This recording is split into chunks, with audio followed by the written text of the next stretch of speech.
You know, if you take people, and I've told you this, and you expose them voluntarily to things that they are avoiding and are afraid of, you know, that they know they need to overcome in order to meet their goals, their self-defined goals. If you can teach people to stand up in the face of the things they're afraid of, they get stronger.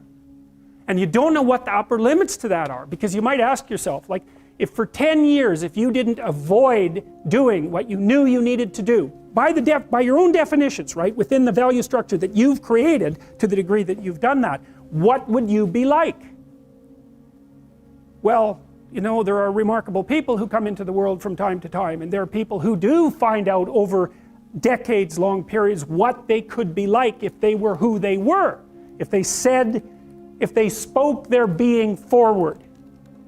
And they get stronger and stronger and stronger, and we don't know the limits to that. We do not know the limits to that.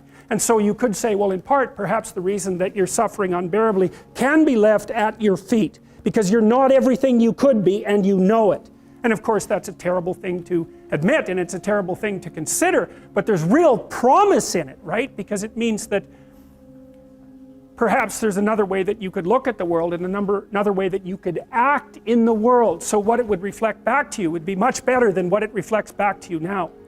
And then the second part of that is, well, imagine that many people did that, because we've done a lot as human beings. We've done a lot of remarkable things, and I've told you already, I think before, that today, for example, about 250,000 people will be lifted out of abject poverty, and about 300,000 people attached to the electrical power grid.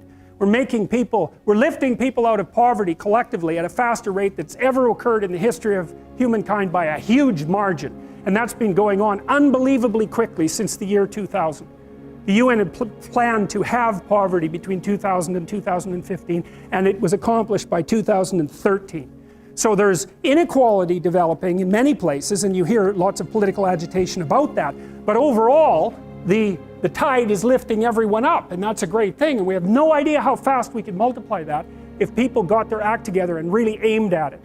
Because, you know, my experience is with people that we're probably running at about 51% of our capacity. I mean, you can think about this yourselves. I often ask undergraduates how many hours a day you waste, or how many hours a week you waste, and the classic answer is something like 4 to 6 hours a day. You know, inefficient studying, watching things on YouTube that not only do you not want to watch, that you don't even care about, that make you feel horrible about watching after you're done. That's probably 4 hours right there. You know, you think, well, that's 25 hours a week, it's 100 hours a month, that's 2.5 full work weeks, it's half a year of work weeks per year. And if your time is worth $20 an hour, which is a radical underestimate, it's probably more like 50 if you think about it in terms of deferred wages. If you're wasting 20 hours a week, you're wasting $50,000 a year. And you are doing that right now. And it's because you're young, wasting $50,000 a year is a way bigger catastrophe than it would be for me to waste it, because I'm not going to last nearly as long. And so if your life isn't everything it could be, you could ask yourself, well, what would happen if you just stopped wasting the opportunities that are in front of you? You'd be, who knows how much more efficient? 10 times more efficient, 20 times more efficient. That's the Pareto distribution. You have no idea how efficient people get. It's off the charts. Well, and if we all got our act together collectively and stopped making things worse, because that's another thing people do all the time. Not only do they not do what they should to make things better, they actively attempt to make things worse because they're spiteful or resentful or arrogant or deceitful or homicidal or genocidal, or all of those things all bundled together in an absolutely pathological package. If people stopped really, really trying just to make things worse, we have no idea how much better they would get just because of that. So there's this weird dynamic that's part of the existential system of ideas between human vulnerability, social judgment, both of which are major causes of suffering, and the failure of individuals to adopt the responsibility that they know they should adopt. And that's the thing that's interesting too, is that, like another thing I've often asked my undergraduate classes is, you know, there's this idea that people have a conscience. And you know what the conscience is. It's this feeling or voice you have in your head just before you do something that you know is stupid, telling you that probably you shouldn't do that stupid thing. You don't have to listen to it, strangely enough. But you go ahead and do it anyways, and then, of course, exactly what the conscience told you was going to happen inevitably happens, so that you feel even stupider about it than you would if it happened by accident. Because you know, I knew this was going to happen, I got a warning it was going to happen, and I went and did it anyways. And the funny thing too is that that conscience operates within people, and we really don't understand what the hell that is. So you might say, well, what would happen if you abided by your conscience for 5 years or for 10 years? What sort of position might you be in? What sort of family might you have? What sort of relationship might you be able to forge?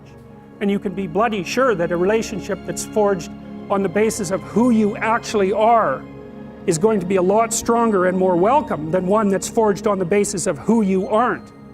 Now, of course, that means that the person you're with has to deal with the full force of you in all your ability and your catastrophe, and that's a very, very difficult thing to negotiate. But if you do negotiate it, well, at least you have something, you have somewhere solid to stand, and you have somewhere to live, you have a real life.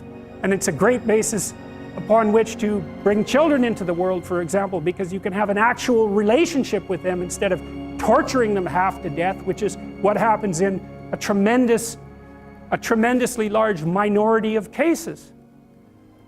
Well, it's more than that too, because, and this is what I'll close with, and this is why I wanted to introduce Solzhenitsyn's writings to you. You see, because it isn't merely that your fate depends on whether or not you get your act together and to what degree you decide that you're going to live out your own genuine being. It isn't only your fate, it's the fate of everyone that you're networked with.